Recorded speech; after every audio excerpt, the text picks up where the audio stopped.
Carrie Cutler here, author of Math Positive Mindsets, Growing a Child's Mind Without Losing Yours. And today, McGregor and Quinn are helping me with some coupons.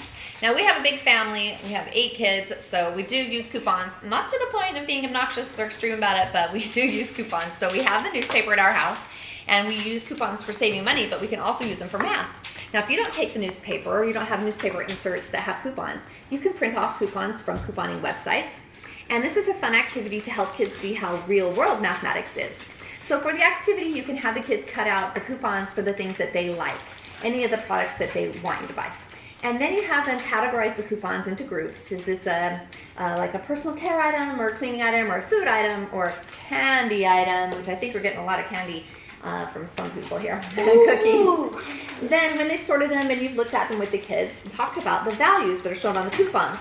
Give your kids a long strip of paper. I had this left over from a sentence strip activity that I did a while back. And write on one end least and the other end greatest. And have the kids put their coupons in order from least to greatest. So here I have one that's $1 off. And I would just glue that on here. And I have, chocolates for $1.50 off. You guys better save this one for a present for me because I love chocolate. Mommy, I'm not gonna do that. Oh my gosh, popsicles, yes! Okay, and then I have a $2 off. And then I have a $3 off. And so I have put them in order, pop, from least to greatest. It's a simple activity to do with your kids to help them build ideas about comparisons of number magnitude.